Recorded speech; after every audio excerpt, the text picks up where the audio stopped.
Swayam Prabha. Digital India. Educated India.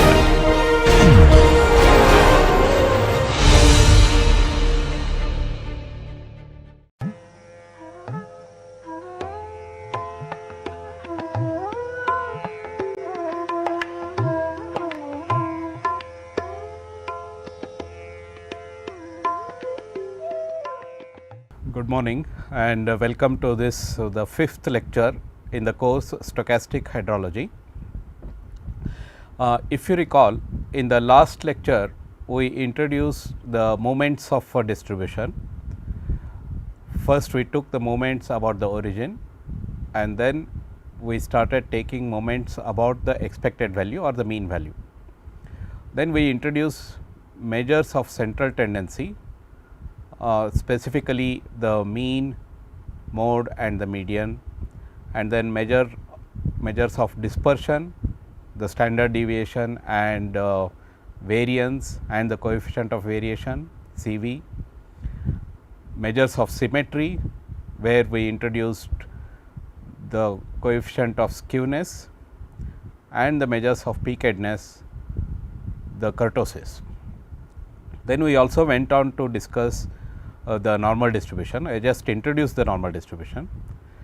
So, today we will progress further on normal distribution. What we will do is to make sure that you understand one distribution correctly, we will solve several numerical examples related with normal distribution before going on to other distributions such as the log normal, gamma distribution, etc.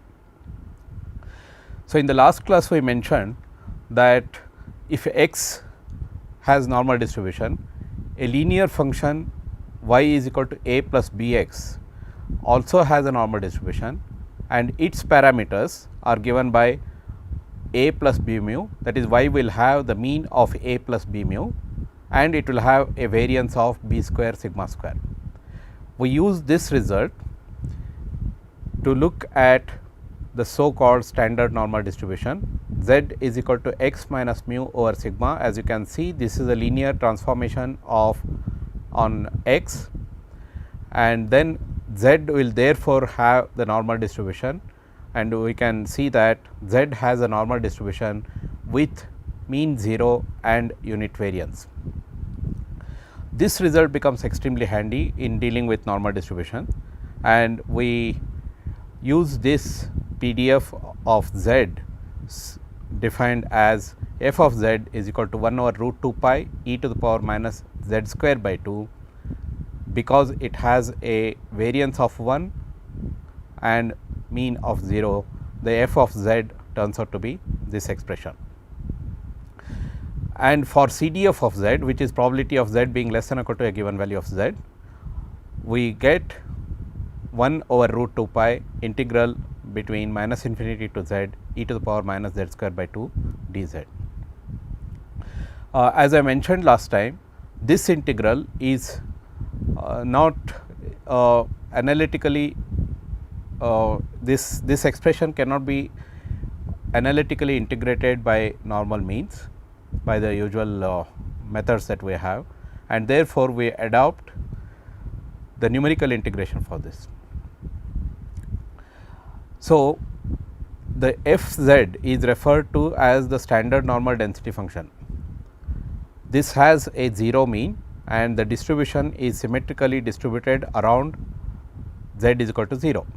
And we also saw that the plus 1 standard deviation, plus 1 to minus 1 standard deviation contains about 68% of this area, then 2 standard deviations, that is minus 2 to plus 2, contain about 95% of the area, and plus 3 to minus 3 contain about 99% of the area, which means that about 99% of the area is contained within a deviation of plus or minus 3 sigma, because sigma is 1 here. The values of capital F of z, which is the CDF of z, are tabulated. So, we use numerical integration and then tabulate these f of z, so that we can use these tabulated values for talking about the probabilities associated with any value of z. So, most of the textbooks and the tables that are available in reference books provide this area, that is to the right of 0. So, for all positive values of z, they provide this area. So, what does this mean? Let us say we get this area from the table for a given value of z, you need to add 0.5 to that. So, that you get the area between minus infinity to z. So, whenever you are using normal distribution tables, please ensure that you are looking at this particular area before following the problems that we are discussing in this lecture. If some of the books provide the total area z is equal to, that is the area between minus infinity to plus z, they include this 0.5 area also, in which case you do not have to add 0.5. What I indicate here is probability of z being less than or equal to z. So, which means you are looking at this total area, and this total area includes 0.5, which is area up to z is equal to 0, and the area as obtained from your standard tables. So, in this course we will adopt this particular method, where the areas are provided for positive values of z. So, we will see an example of how the normal distribution tables look. In fact, these normal distribution tables can be readily obtained from standard softwares like Microsoft Excel and so on. So, I encourage you to just experiment with these and generate these tables yourselves. So, essentially what it does is, for a given value of z, it integrates the PDF of z between 0 and infinity, 0 and z, I am sorry, and then provide the associated values of capital F of z. So, for example, if we are looking at, let us say z is equal to 0.24, let us say you are looking at z is equal to 0.24, what is it that we are looking at? We are looking at an area under the standard normal distribution up to 0.24. So, from the table you get area up to 0.24 as 0.0948. So, to that you add 0.5. So, 0.5 plus, sorry, this is not visible here. So, 0.5 plus 0.0948, that is what you will get, 0.5 plus 0.0948. Now, that gives you the area up to z is equal to 0.24. So, essentially what you are doing is, for positive values of z, you will read the area up to that point and then add 0.5 to that to get probability of z being less than or equal to z. So, this is, it goes on like this. For various values of z, you are enumerating the integral values here and you get the associated tables. So, as you can see from here, in about area of about 0.5 or up to about 99%, if you add 0.5 to the left of z is equal to 0, about 99% of the area is contained in about z is equal to plus 3 to minus 3, and up to 4 when you go, it is almost equal to 1. Okay, we will see how we obtain for z taking on negative values. Let us say you are interested in getting probability of z being less than or equal to minus 0.7. In all the problems dealing with normal distribution, we must always remember that the standard normal distribution is symmetrically distributed about z is equal to 0. So, we use that fact and then obtain the areas from the tables and convert that into the probabilities that we are interested in. Let us say we are interested in probability that z is equal to z is less than or equal to a certain value on the negative side, minus z, which means you are looking at this area and the total area up to this point is 0.5. What we do is, associated with this, you read the area from the table for positive value of z. Let us say In this case minus 0.7, you read the area corresponding to plus 0.7. What is the area that the tables give? The table gives this particular area up to this point. Then because the total area to the right of the curve is 0.5, the area to the right of plus z is 0.5 minus A1, where A1 is the area that you just read from the tables. And by symmetry, this area will be equal to this area. So, 0.5 minus A1, which is the area to the right of this plus z, is the same as 0.5 minus A1, which is the area to the left of minus z, and this defines the probability that z is less than or equal to a negative value of z. So, for example, probability of z being less than or equal to minus 0.7. So, what we do is from the table we read for plus 0.7, z is equal to plus 0.7, which is from the table 0.70, it comes out to be 0.258, and then we take 0.5 minus A1, which is 0.5 minus 0.258, which will be 0.242. So, probability of z being less than or equal to minus 0.7 is equal to 0.242. So, in all these problems we must first understand what is the area under the standard normal curve that we are looking at, and then use the fact that the standard normal distribution is symmetrical about z is equal to 0, pick up the associated areas from the tables and then convert them into the associated probabilities. We will do several examples on normal distribution today, so that you are well versed with usage of the tables for standard normal distribution. Let us say we will first start with getting the area between z is equal to minus 0.78 and z is equal to 0. So, we are interested in probability of z lying between minus 0.78 and 0. So, this is the area that we are interested in. If you use numerical integration, what we would have done? We will integrate the CDF of z, which is 1 over root 2 pi e to the power minus z square by 2. We will integrate between minus 0.78 to 0. I am sorry, I repeat, we would have integrated the PDF of z, that is the probability density function, which is e to the power minus z square by 2 divided by root 2 pi, that is a PDF. We will integrate between the area between z is equal to minus 0.78 and 0 to obtain this area. So, if we do this numerically, we get an area of 0.2823. So, we write this integration as minus 0.78 to 0, which by symmetry we write as 0 to 0.78, and we integrate it numerically using some standard software like MATLAB or something, and then get this probability. So, the area of this turns out to be 0.2823.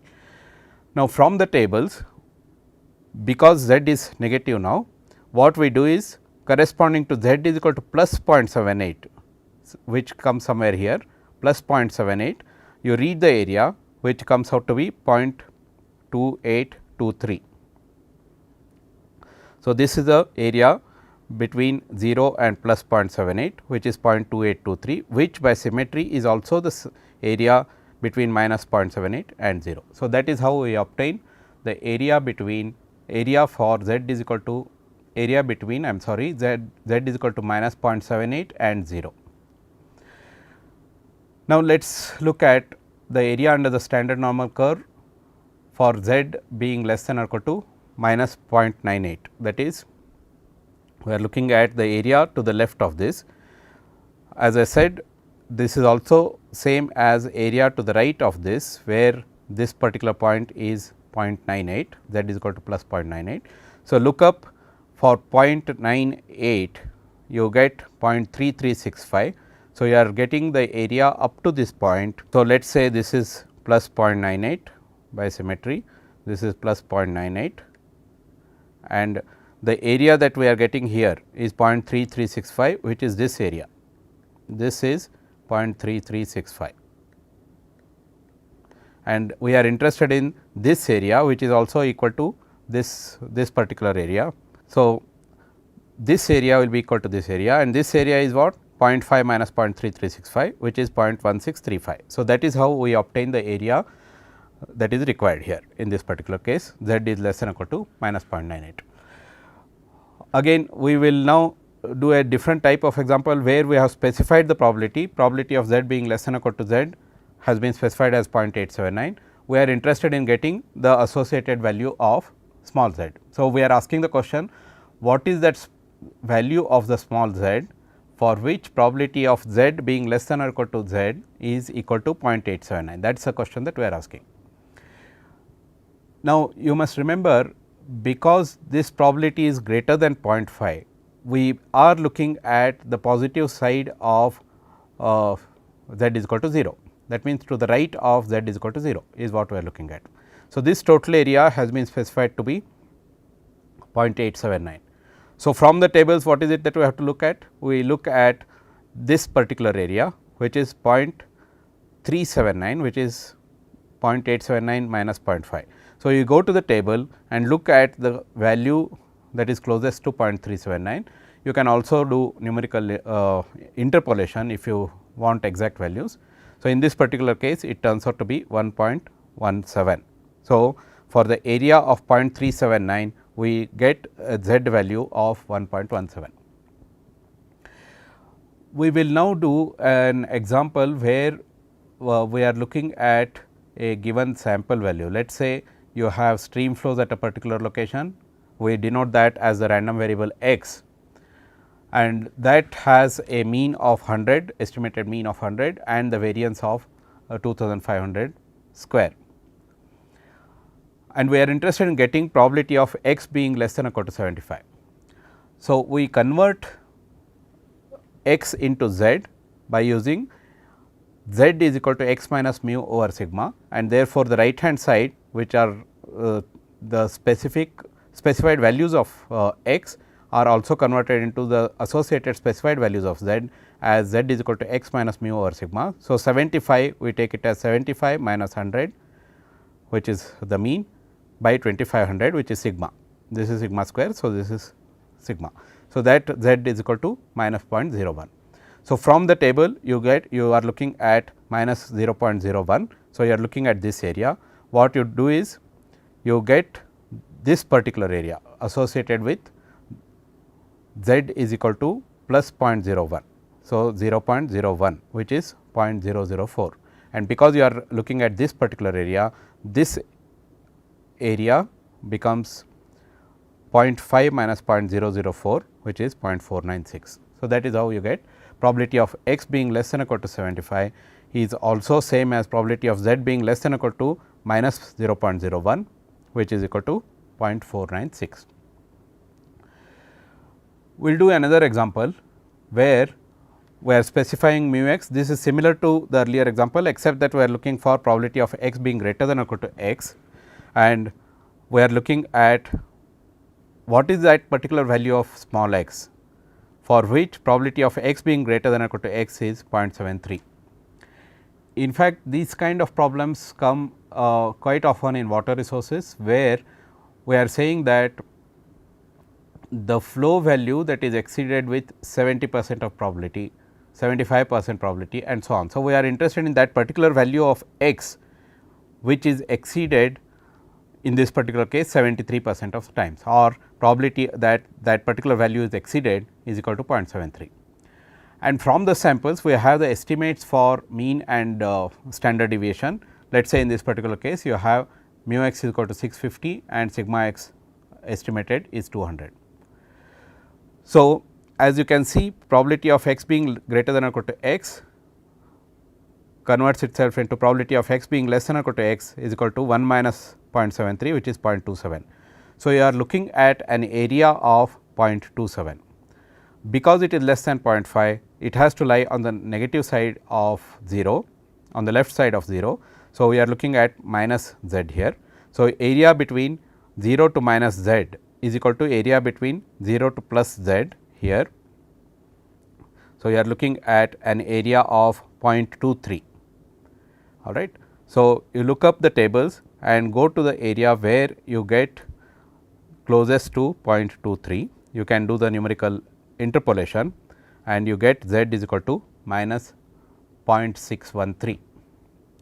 Once you get z, you are actually looking at the value of x here, you are not interested in z value. So, once you get the value of z, which is in this case minus 0.613, you use the fact that z is equal to x minus mu over sigma and get the associated value of x. In this case, it turns out to be 527. Now, another similar type of example, where we are dealing with x which is normally distributed, and we have two probabilities given, probability of x being less than or equal to x is given and probability of x being less than or equal to 250 is given as 0.894. We are interested in getting the standard deviation and the mean of x. So, what are we given? We are given probability of x being less than or equal to 50 is equal to 0.106, which is this. So, we first convert this into probability of z being less than or equal to z is equal to 0.106. Since the probability is less than 0.5, the z has to be, the z that we are talking about has to be negative value of z. So, from the tables we get for an area of 0.394, that is 0.5 minus 0.106, this area is 0.394. So, this is 0.394 here, corresponding to 0.394 you get a z value of minus 1.25. So, 1.25 corresponds to this area and you are interested in this particular area being 0.394. So, z value corresponds to 1.25 and that we convert it as minus 1.25 here, because you are interested in this particular area. So, z is equal to minus 1.25. So, we write one equation, mu is equal to 50 plus 1.25 sigma from this expression. Similarly, we use the other condition, that is probability of x being less than or equal to 250 is equal to 0.894, this is given. So, what are we given? We are given that the area up to this point, including area to the left of z is equal to 0, is given as 0.894. So, area to the right of 0 will be 0.394 and therefore, we go back to the tables and look at where is that area which is 0.394. So, again we get 1.25. So, z becomes 1.25. Remember, because we are talking about area being greater than 0.5, we are looking at the right side of z is equal to 0. So, z becomes equal to 1.25. So, from the earlier expression we use mu is equal to 50 plus 1.25 sigma and then obtain sigma as 80 and mu as 150. One more example we will do, where we are considering the annual rainfall in a particular basin. This is normally distributed with a mean of 1000 mm and a standard deviation of 400 millimeters. Now, we have an expression which relates the runoff R with the precipitation P or the rainfall P as given by R is equal to 0.5 P minus 150. Now, P is normally distributed and we are interested in getting the mean and standard deviation of the annual runoff. Because this is a linear function and P is normally distributed, R is also normally distributed and we can obtain the mean and standard deviation of R, and from there we can get the probabilities associated with the annual runoff exceeding any given value, for example, in this case 600 millimeters. So, first we will start with this, R is equal to minus 150 plus 0.5 P, this is a linear function of P. Since P is following a normal distribution with mean as 1000 and variance as 400 square, R follows normal distribution with mean as 350 and standard deviation as 200. So, we obtain mean and standard deviation by using simply the fact that a linear function of a normal random variable, a linear function defined on a normal random variable also follows normal distribution with mean given by a plus b mu and variance given by b square sigma square. So, we obtain the mean and standard deviation as 350 and 200 millimeters in this particular case. Next, we are interested in probability of R being greater than or equal to 600. Once we know that R follows normal distribution, for example, in the previous case what did we do? We said that R follows normal distribution with the parameters mean as 350 and standard deviation as 200. We can start talking about probabilities associated with the variable R, which is runoff in this case. So, we obtain probability of R being greater than or equal to 0, I am sorry, greater than or equal to 600 as 1 minus probability of R being less than or equal to 600 and so on. We use the same procedure and obtain the probability of R, the rainfall, I am sorry, the runoff at a particular location in the basin being greater than or equal to 600 as 0.6056. So, in this example what did we demonstrate? We demonstrated the use of linear functions defined on a random variable which follows normal distribution with known parameters mu and sigma. Now, why is the normal distribution so popular not only in hydrology, but in many other applications, many other scientific fields? Normal distribution is extremely popular. In fact, as a first cut analysis, you generally use normal distribution when you do not have any other inferences available to you. That is mainly because of the central limit theorem. Now, the central limit theorem states that if x 1, x 2 etcetera are independent and identically distributed random variables with mean mu and variance sigma square, then the sum defined by S n is equal to x 1 plus x 2 plus x 3 etcetera up to x n, where you have n number of such random variables, approaches a normal distribution with mean n mu and variance n sigma square as n becomes large, as n tends to infinity. That is, we state S n is equal to S n follows a normal distribution with parameters mean as n mu and variance as n sigma square. Now, this is the important result and we use this abbreviation IID to indicate that the random variables are independent and identically distributed. Now, look at the implications of this. It does not put any restriction on whether x 1, x 2, x 3 etcetera have to follow normal distribution. They can follow any distribution as long as they are all independent random variables and as long as all of them follow the same distribution. Let us say they are following exponential distribution with the same mean. So, they should all have the same mean and the same standard deviation.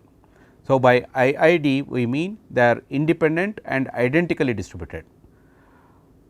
As long as you satisfy these conditions, then the sum of the random variables x 1 plus x 2 plus etcetera x n, this sum follows normal distribution with mean given by n mu and the variance given by n sigma square. In many situations, we can approximate a particular random variable as having been constituted of a sum of several random variables, and if we can also make the assumption that they are independent and identically distributed, then this result becomes very handy. Let us say that you are looking at stream flow in a particular month.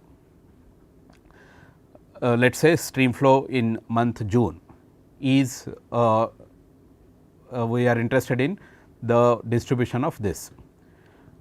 Can we approximate this to be a normal distribution?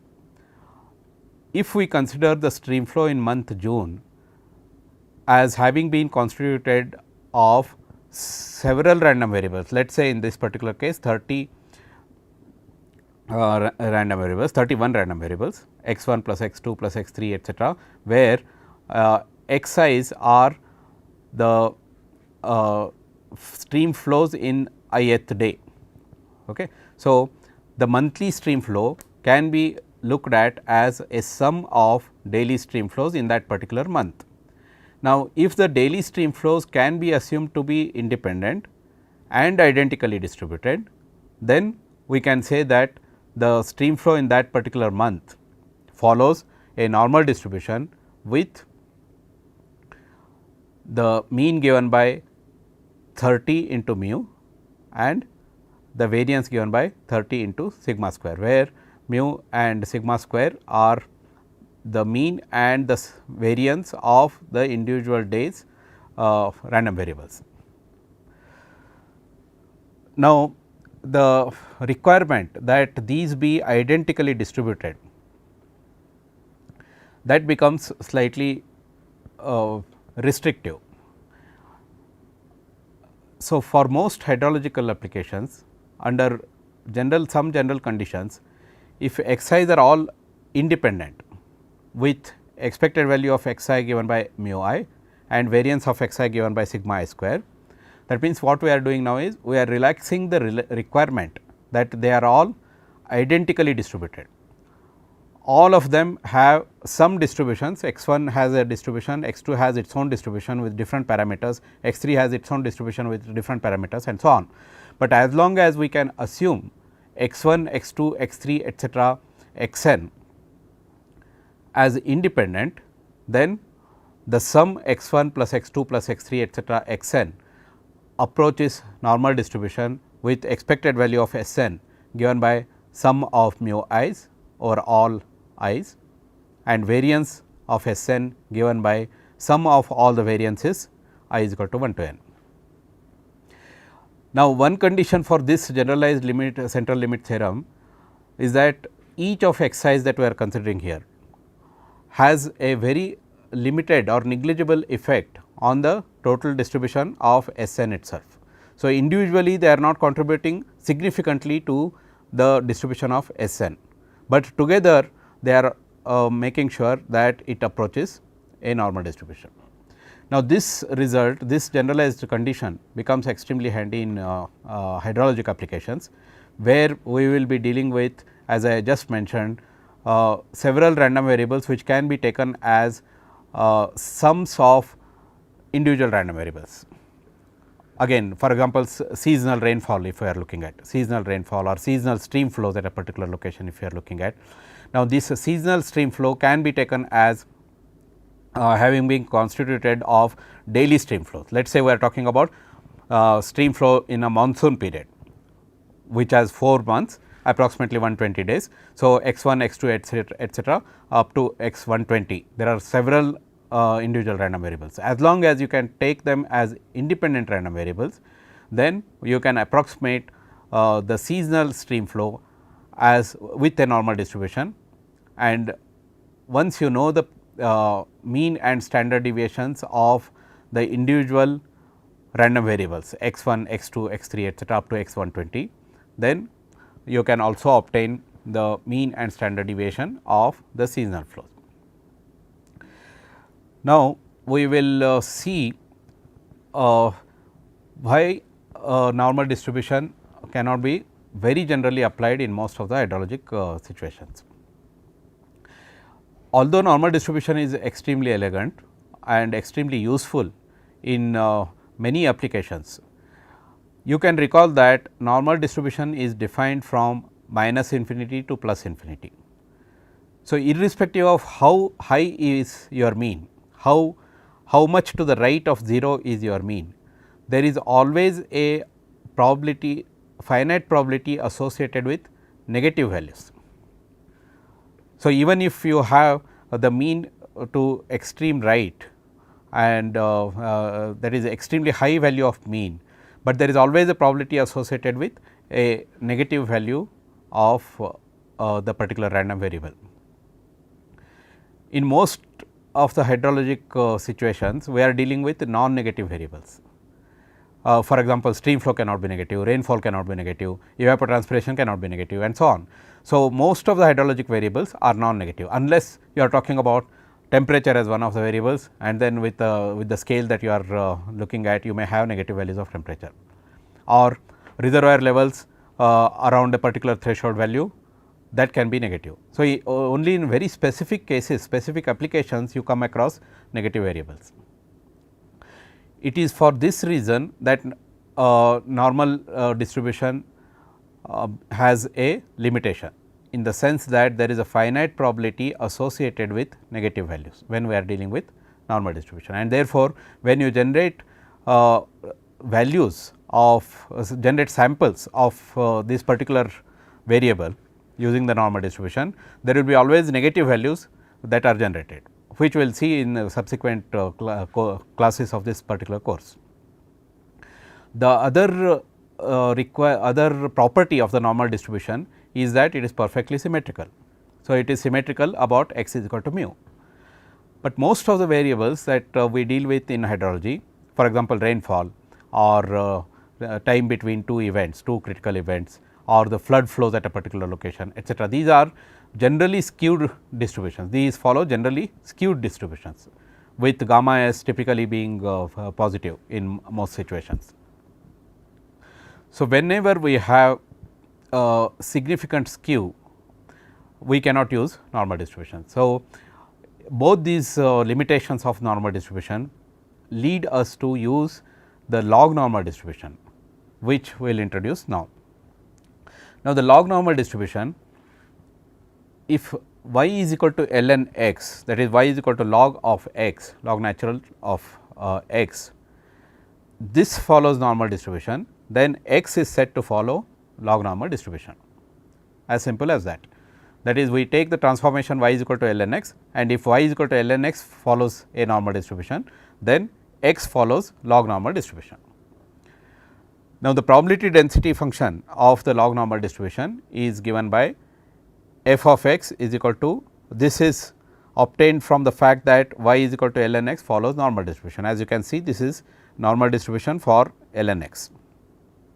F of x is equal to 1 over root 2 pi x sigma x e to the power minus ln x minus mu x the whole square divided by 2 sigma x square, and this is defined for x greater than 0 and mu x greater than 0 and sigma x greater than 0.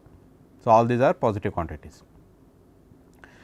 Now, this has a property that the skewness coefficient gamma s is given by 3 C v plus C v cube, where C v is the coefficient of variation of x, which as you can recall is simply sigma x divided by mu x. So, coefficient of variation of x. So, as C v increases, the skewness gamma s increases for the log normal distribution. So, while the normal distribution was a symmetrical distribution, the log normal distribution has a positive skew. As you can see here, this has a positive skew. In most situations, because your x bar is in hydrologic applications, we are dealing with x bar as positive and S x being standard deviation is always non-negative. Now, the parameters of y is equal to ln x may be estimated. This is specific to hydrologic applications, where Chow and Hahn have demonstrated that the parameters of y is equal to ln x may be approximated as mu y is equal to half ln x bar square by 1 plus C v square, and sigma y square is equal to log of 1 plus C v square, where C v is the coefficient of variation of x. If we are given a sample, let us say you are given 50 years of stream flows at a particular location. Now, this constitutes a sample of the random variable x, where the random variable is the stream flow at that particular location.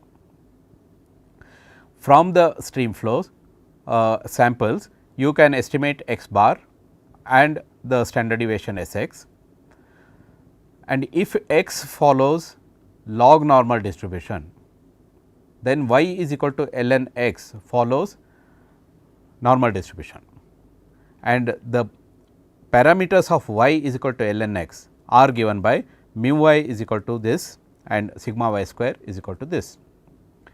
So, from the sample you would have estimated x bar as well as x, and therefore, you know C v, and using this you can get mu y and sigma y square. Once you specify mu y and sigma y square, then y is equal to ln x, which follows the normal distribution, is completely defined, and therefore, you can start talking about probabilities on y, because it follows normal distribution, and then its parameters are determined as mu y and sigma y square. In applications, another way of doing this is, if you are given a sample of on x, let us say stream flows at a particular location, as we did just now. Stream flows at a particular location, for the last 50 years monthly values of stream flows are available, which means 50 into 12, 600 values are available, and you want to approximate this with a log normal distribution.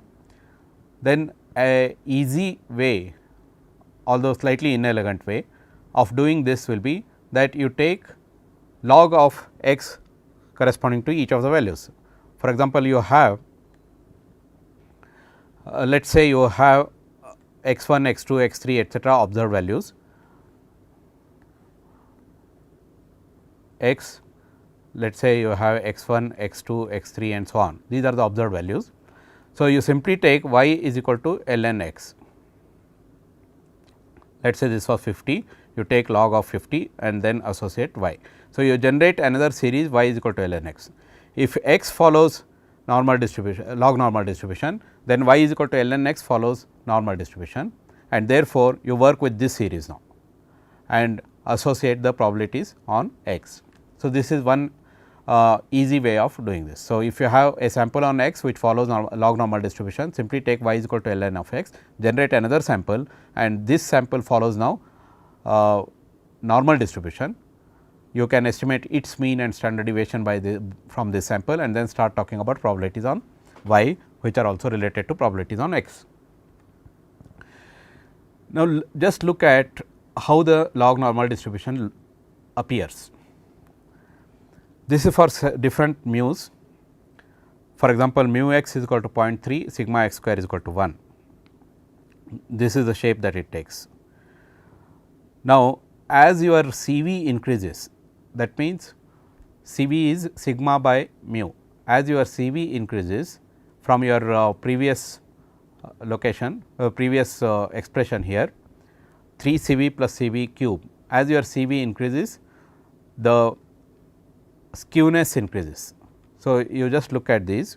So, as your CV is increasing for the same mu x of 0.15, the CV is increasing between this and this, because the S is smaller here and S is larger here. So, the CV is increasing. As CV increases, the skewness increases. That means, you will have a longer tail to the right. So, log normal distribution is positively skewed with long exponential tail on the right, like this. And log normal distribution has many applications in hydrology. It is typically used for monthly stream flows, monthly or seasonal precipitation, evapotranspiration, and hydraulic conductivity in a porous medium, and so on. So, log normal distribution is very popularly used in several hydrologic applications. Let us consider one example now. Let us say you are talking about the annual peak runoff in a river. This is modeled by a log normal distribution.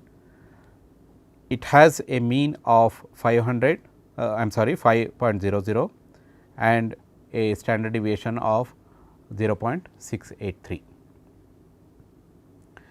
So, we want the probability that the annual runoff exceeds 300 meter cube per second. So, we are interested in probability of x being greater than 300. So, we are interested in getting probability of z being greater than log 300 minus 5. These values of mean and standard deviation that we have given are for y, that is y is equal to ln x. And then you talk about, because y is equal to ln x follows log normal distribution, you can convert probability of x being greater than 300 as probability of z being log of 300 minus 5, this is the mean, divided by 0.683, which is the standard deviation. Then we use the normal distribution table as we did in the previous examples on normal distribution table, and get the probability of x being greater than 300 as 0.6515. Similarly, we will consider now x bar is equal to 135 million cubic meters. We are talking about the stream flows at a location. Then the standard deviation is 23.8 million cubic meters, and from this we get C V as S by x bar, which is 23.8 divided by 135, that comes out to be 0.176. Now, if x follows log normal distribution, we are interested in getting probability that x being greater than or equal to 150. So, we use the expressions and the fact that y is equal to ln x follows normal distribution. We first estimate y bar and S5 square, which is the mean of y and the variance of y, using the expressions that I just introduced, x bar square plus divided by C V square plus 1. Remember, both x bar as well as C V deal with relate to the original variable x, and we are getting the mean of the transformed variable y is equal to ln x. Similarly, the variance of the transformed variable y is equal to ln of x. So, we get the mean as 4.89 and the variance as 0.0305 or the standard deviation as 0.1747. So, once we determine the mean and the standard deviation, and given the fact that y follows normal distribution, then we can talk about probability of x being greater than or equal to 150. So, probability of x being greater than or equal to 150 means probability of y being greater than or equal to log of 150, because y is equal to ln x.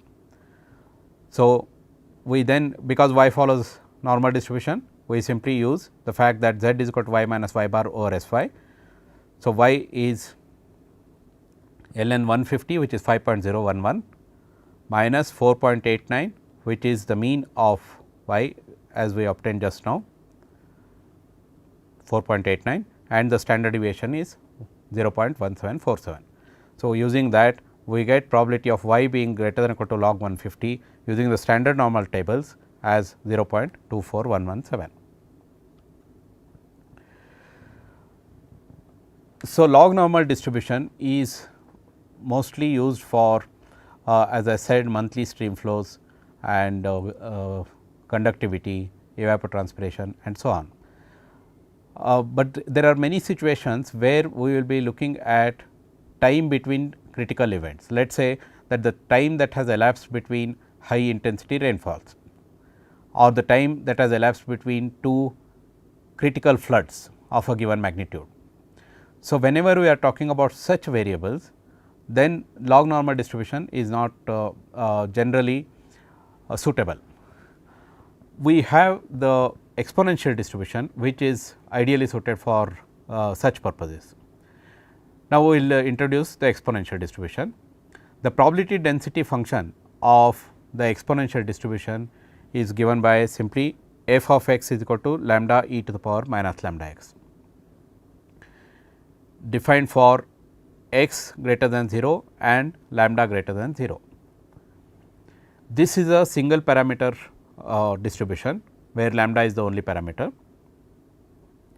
You can easily verify that the integral between 0 to infinity of lambda e to the power minus lambda x turns out to be 1. Indeed, in the first few classes when I introduced to the PDFs, we would have considered a similar example. The expected value of this of x is can be shown to be 1 over lambda. So, mu is equal to 1 over lambda, or lambda can be estimated as 1 over mu, and the variance of x which follows an exponential distribution can be shown to be 1 over lambda square. The exponential distribution PDF looks like this, which is positively skewed. There is a long tail to the right, and then it approaches asymptotically, x is equal to infinity on the x axis and asymptotically on the other side y. The CD of f of x, which by definition is integral between 0 to 0 and x f of x dx, will turn out to be 1 minus lambda e to the power minus lambda x, defined again for x greater than 0 and lambda greater than 0.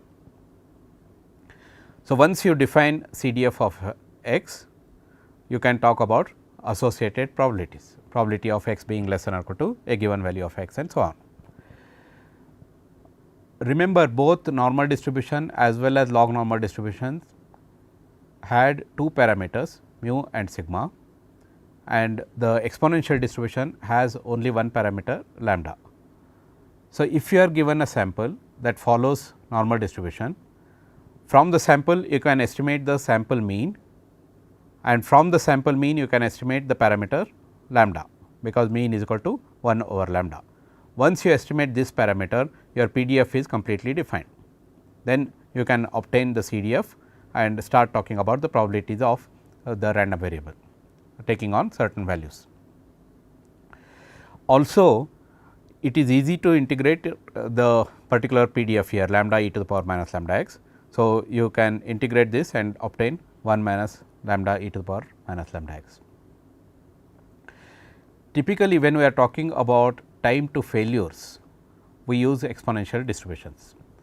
Now, in many industries, they talk about failures of components. Let us say failure of, what is the time to failure of let us say a bulb or a machine component. That is, you start using the component and we are estimating the expected value of the failure of that particular time to failure of that particular component. But in hydrology and water resources, we do not so much talk about the component failures, we talk about functional failures. Say for example, we may be interested in hydropower generation at a particular location, and then whenever it falls below a particular threshold hydropower, we call it as a failure. Then we will be interested in the distribution of the time between two failures. That is, let us say in this particular month we could not generate the power. Next time when the failure occurs, the time elapsed between two such events is what we will be interested in, and such random variables are generally modeled using the exponential distribution. Another example will be that we may be interested in time between two critical events. Let us say that the flows, low flows we are interested in, flow below a threshold value, we are calling it as low flow, and then we will be interested in the time that elapses between two such low flows or time between two flooding events. So, whenever we are talking about intervals of two critical events and the interval is a random variable, we generally use the exponential distribution. So, let us do some example on this.